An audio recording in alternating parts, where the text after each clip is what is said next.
السلام أحوات كم يكنيهم أنا رمضان يزلهم سهم لما أنت حذركم قريبا يزلهم نايت هذا حدث السرح قوابيه ناتا مغزلته كان من أفت مجلسين مغزالين ناتا ما زحلفه حتى تتبزخون السوشيال ميديا سادتكم لي بواتسابهم بالتليجرام زي ما تقولكم ثم انتهى نوعون تحتاتكم بزيادة نمبره إلى سرح قوى فيديو مالتي أداتهم ذلا سبورسج كنت تحدث عن زولكم السبورسج كلت باكج عندنا سونكا S3 عندي S4 مالتهم كلتياتهم 14 ليفل سالون مجمر تاخذ نزقب كلنا بحمشتميت TRX مستمزقبنا ليفل 1 and level 2 هاي كلتياتهم تخفيتان تصنحنا يغفتنا مالتي بتنزل سنين مشتميتي TRX ببغل تميتن حمسة كلتياتان تنلبل تخفتنا كون مؤتصالين تسترف الليفل بعلنا ينا نقوزو مالت كفت زقبرنا أتاوي بوغيرنا ينا قزينا نوصل دلاينا الليفل كن كفت نغالينا هذا جيزة أسرت إرواعة الليفل ناي S3 كن كفت نغالينا كون أسرت إرواعة الليفل ناي S4 كن كفت نغالينا هذا جيزة مالتي أتاوينا ها أخن تزولكم شعو التسبب دحرينا خمس قبن كله شعو بقتا نفت ولتنا هنا أتاو نقبر اجي مجمرتا مستغفتت كم زين انتن level 1 S3 and level 1 S4 كم زين عندهنا كم تزولكم التقدم يزم نقطة وسب تحتنا زمزقب تخل تقدم يبوت عيهز التغل أب تحتنا نزقو وسبك كلا يبوت عيهز هجينا يكلتياتهم التأتاوي تسوم زخفلو دايركت نفتنا هنا ولت دايركت بغطة ياتو نسوها آخر دي مالتي دخون ذلو كفت قدام يسب نقطوه كلتا ميتن حمسان كفت غالاي نقطوها كلتا ميتن حمسان نفت ولتنا هنا عطمة مشتميتي TRX أتوغيرنا لنا ذا انتي مالتي اتمجمر تا انفست قبرناها مشتميتي TRX نوعو مليسنا لنا مالتي أمنا S4 انتاريناها تون قداموت هجي S4 كنت تزولكم بعلية السيستم سرعة مالت هنا بعلنا ذا عدمنا يمسكو هنا هولا بعلية السيستم كاني بالعلينا زنورو ويك أب تحتينا زنورو over flow جيرو ويك split over جيرو نبانا يمسكو ماني بعل سرعنا هجي أب S4 أفتن كلت تقداموت أبن تمام كوف زبلوي تمام زخون السبات ناتهم أتوا نبيد خيدن هايلنا نفتم لعلوت بجلة ويكان نفتم لعلينا زلوا السبات نقدر نكون أنت اللي علينا زلوا هذا سبكه تم العلي زلوا تم قدام السماء زلوا نواتهم نوام يزغيت بدحريو نيت السالساي الرابعين حمشين استمد جو سبات قا تغيلو نفتنا هنا ولا تعطو نايت الشاشة إنهر هاني نبيد غيت نفت نعنا زمزقب الناسب نواتمو نعنا خمنتا يحسبنا كم reinvestment حسبنا كم داقما invest قبرنا يحسبنا مو تالبل اندقنا تغفتلنا انتاي مالتي دي كالصالة غفتا لبلو كنكسب نهوال مالتينا كحنت اللبل ترايز هون دلو هجينا بنتازانا يسر غردوكم ترينا أفتح تحتينا 0 أزرع 0 سبت 0 ري أوبن تلنا لا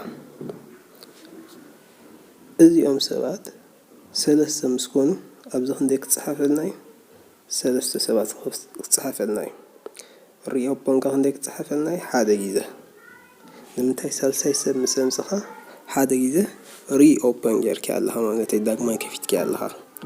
راب عيسب مسمسخة داخل كوني راب عيسب أبزق قدامي بوتاخ أطي همشي شب مسمسخة أبزق أطي ሻሽ ሰብ ከተምጽእ ከለኻ ኣብዚ ኣቶም መናዓ ሪኦፖንት ለካ እዚኣ ሽዑ ክንደይ ክትከውን እያ እዚኣ ክልተ ትኸውን ክልተ ግዜ ከፊትካ ኣለኻ ኣብዚ ብምልኦም እቶም ብመንገድኻ ዝምዝገቡ ዘለዉ ሰባት እዮም ዝፅሓፉልካ ኣብዚ ከዓ ክንደይ ግዜ ትኽፈተልካ ኣላ ተለበል እዚ ኩሉ ግን እዚ ኩሉ ካፍታ መጀመርታ ሓንሳብ ካብ ጅባና ገንዘብ ምስ ኣውፅና እዩ ዝካየድ ማለት ደጊምና ካብ ጅባና ገንዘብ ነውፅኦ የብልና ኣብ ኩሉ ኤስ4 ይኹን ኤስ3 ይኹን 14 ለበል ናይ ክልቲኣቶም 50 ኢንቨስት ምስ ገበርካ ቦያ ሃስኸይድ ካልኣይ ግዜ ካብ ጅባኻ ተውፅኦ ገንዘብ የብልካ 500 ቴራር ኤክስ ከዓ ከምቲ ዝበልኩም ኣዝዩ ሕሱር እዩ $15 ከማና ይበፅሕን እዩ ሰዓት እዚ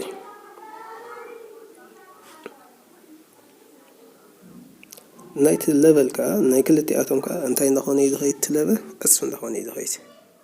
መጀመርታ ብ250 ምስ ከፈትና እቶም ዝቕፅሉ ከዓ ዕፅፊ ማለት እዩ ዝረብሑ ብክልተ ማለት እዩ 500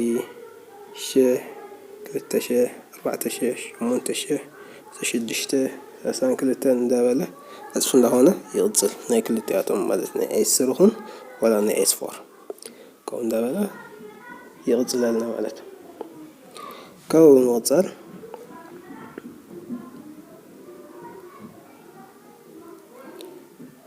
ኤስ3 ሕጂ ከምቲ ክገልፀልኩም ዝፀናሕኩ እዩ ተረዲእኩም ኣሎ ምሽ ናይቶም ክልተ ሰብ ናባኻ ኣቱ ናይ ሳልሳይ ሰብ ከዓ ናብቲ ልዕሊኻ ዘሎ ኸይድ እሞ እንደገና እታ ለበል ተኸፈተልካ እንደገና ሰብ ኣብ ትሕቲኻ ብናትካ መንገዲ ከምዚ ከም ትእቱ ይሕግዘካ ማለት እዩ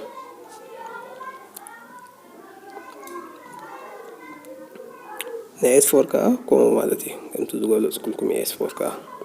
ናይቶም ክልተ ቀዳሞት ቀዳማይን ካልኣይን ኣብቲ ቦታ ኮፍ ዝብሉ እሶም ናበይ ይኸዱ ናፍቶም ልዕሊኻ ዘለዉ ፓርትነር ወይ ከዓ ናፍቶም ሃየር ፓርትነር ናብኦም ኸይድ ናይ ሳልሳይን ራብዓይን ሓምሻይን ከዓ ልክ ዳይሬክት ናፍቲ ናትካ ወለ ተኣቱ ናይ ሻሻይ ከዓ ከም ሪኢንቨስትመንት ኮይኑ ናፍቲ ንዓኻ ዘእተወካ እናብኡ ኣቱ እሞኒ ንሳኻ ብደጊማ ትኽፈተልካ እታ ለበል ሕጂ ኣብዚ ከመይ እንዳኾኑ እዮም ዝኸዱ ኣብዚ ናይ ኤስ4 እንድሕር ለይናዮም 4 ዓይነት ሕብርታት እንዳቐያየሩ እዮም ዝኸዱ እቶም ኣራንሻዊ ሕብሪ እንታይ እዮም ዝኾኑ ዘለዉ እቶም ባዕልኻ ብናትካ መንገዲ ሓሰሞ ዝገቡ ሰባት እዮም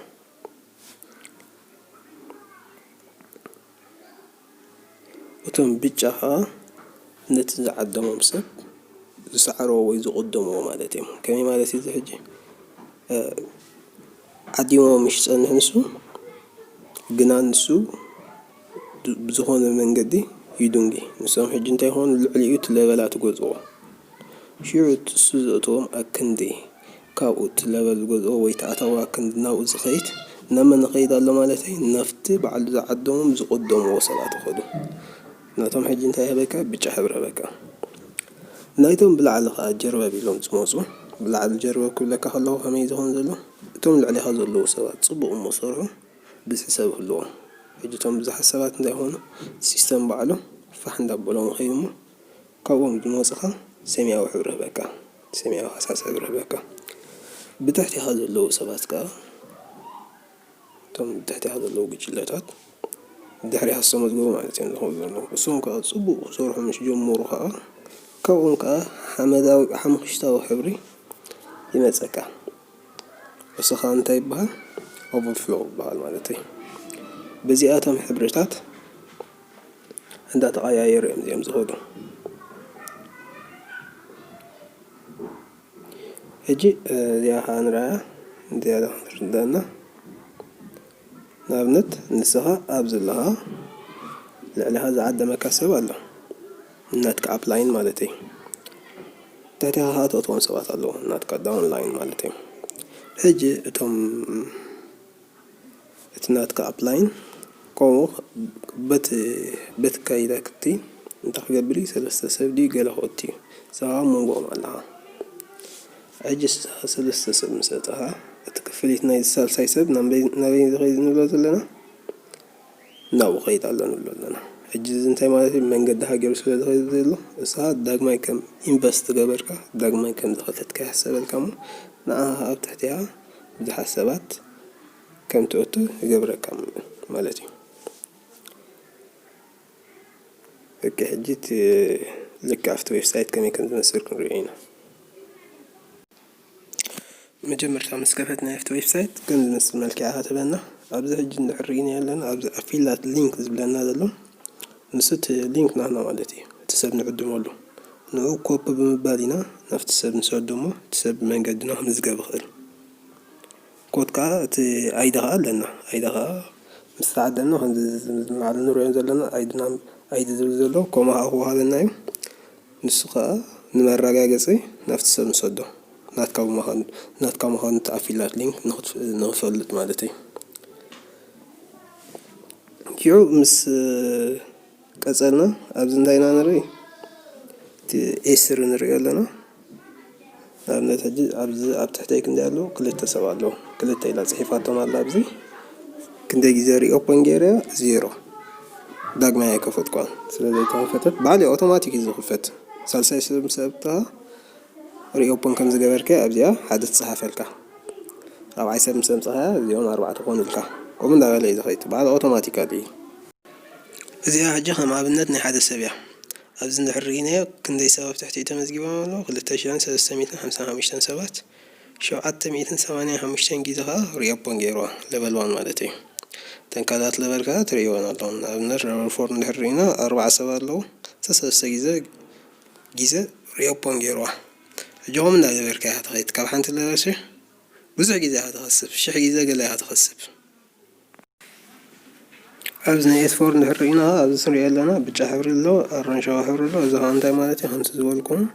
ባዕሎም ስዒሮም ዝመፁ ማለት እዮም። ሓሙሽተ ኣሎ ከዓ ብታሕቲ ስፕሊድ ኦቨር ገይሩ ዝመፁ ማለት እዩ። ክንደይ ግዜ ከፊትዋ 14 ሰባት ኣለዋ ሓደ ግዜ ከዓ ሪኦፖን ገይርዋ። እዚኣ ከዓ እንድሕርኢና ብጫ ሕብሪ ኣላትና ከምኡ ማለት እዩ ነቲ ዋና ወይ ነቲ ዘመዝገቦስ ስዒሩ ዝመፀሉ ኣለዎ ማለት ብትሕቲኡ። ሰለስተ ኣራንሻዊ ኣለዋ 4 ሰባት ኣለዉ ክንደይ ግዜ ከፊትዋ 0 ግዜ ከፊትዋ ማለት እዩ። ከመይ ኢልና ንጅምር እንታይ ኢልና መጀመርታ ካብ ፕሌይ ስቶር እታ ትሮን ዋሌት ትብል ንኣ ዳውንሎድ ንገብራ ወይ ከዓ ከልብል ዋሌት ትብል ንኣ ዳውንሎድ ምስ ገበርናያ ንኣ 500 TRX ነእትወላ ማለት ናይ ትራንስፈርን ፊ የድለየና ስለዝኾነ ዋላ 510 TRX እተና ፀገም ዝበሃል የብሉን። ብድሕሪኡ ናይቲ ዝዕድመካ ሰብ ሊንክ ናይ ስፖርሰጅ እሱ ሰደልካ ሞኒ ብኡ ጌርካ ሬጅስተር ትገብር። ንምርግጋፅ ከዓ እቲ ኣይዱ ክትሓተካ ዝያዳ እቲ ኣይዱ ክትብለካ የስ ብምባል ሬጅስተር ትገብር። ከምዚ ኣዝዩ ቀሊል እያ ኣጀማምራ ማዕረኽ ንምንታይ ከዓ ካብኣ ክትከስብ ትኽእል ኩሉ ነገር ሕጂ ፍቲ ትሮን ዋሌት ስለ ዝካየድ ወላ ሓደ ትኸስሮ ነገር የብልካ።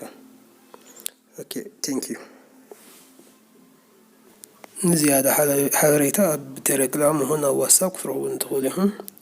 ኣብ ፌስቡክ ፔጅ ከዓ ኣለኩም ብዙሕ ሓበሬታ ኣብ ትዊተር ከማን ኣለኩም። ኮመንት ኦር መሰጅ እንድሕር ፅሒፍኩምኒ ኩሉ ዝኾነ ነገር ክትሓባበረኩም ይኽእል እየ። ቴንክ ዩ ኣጌን